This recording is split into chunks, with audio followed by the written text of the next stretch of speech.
L'Épître de Jacques, chapitre 5.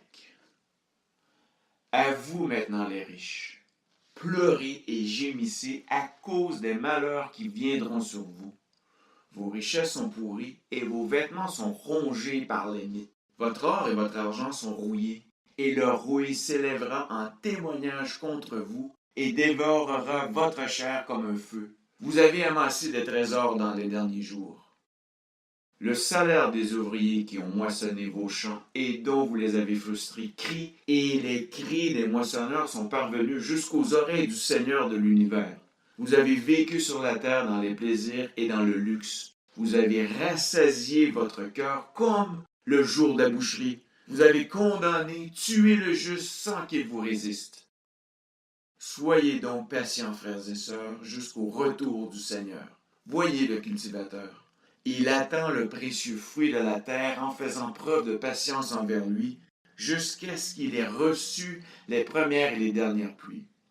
Vous aussi, soyez patients, affermissez votre cœur, car le retour du Seigneur est proche. Ne vous plaignez pas les uns des autres, frères et sœurs, afin de ne pas être jugés. Voici que le juge se tient à la porte. Mes frères et sœurs, prenez pour modèle de patience dans la souffrance les prophètes qui ont parlé au nom du Seigneur. Nous disons heureux ceux qui persévèrent.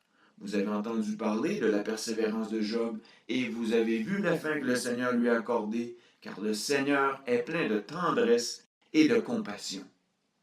Avant tout, mes frères et sœurs, ne jurez pas, que ce soit par le ciel, par la terre ou par une autre forme de serment, mais que votre oui soit oui et que votre non soit non, afin que vous ne tombiez pas sous le jugement. Quelqu'un parmi vous est-il dans la souffrance? Qu'il prie. Quelqu'un est-il dans la joie? Qu'il chante des cantiques. Quelqu'un parmi vous est-il malade? Qu'il appelle les anciens de l'Église et que les anciens prient pour lui en lui appliquant de l'huile au nom du Seigneur. La prière de la foi sauvera le malade et le Seigneur le relèvera. S'il a commis des péchés, le pardon lui sera accordé. Avouez-vous donc vos fautes les uns aux autres et priez les uns pour les autres afin d'être guéris. La prière du juste agit avec une grande force. Élie était un homme de la même nature que nous. Il a prié avec insistance pour qu'il ne pleuve pas, et il n'est pas tombé de pluie sur la terre pendant 3 ans et 6 mois. Puis, il a de nouveau prié, et le ciel a donné de la pluie, et la terre a produit son fruit.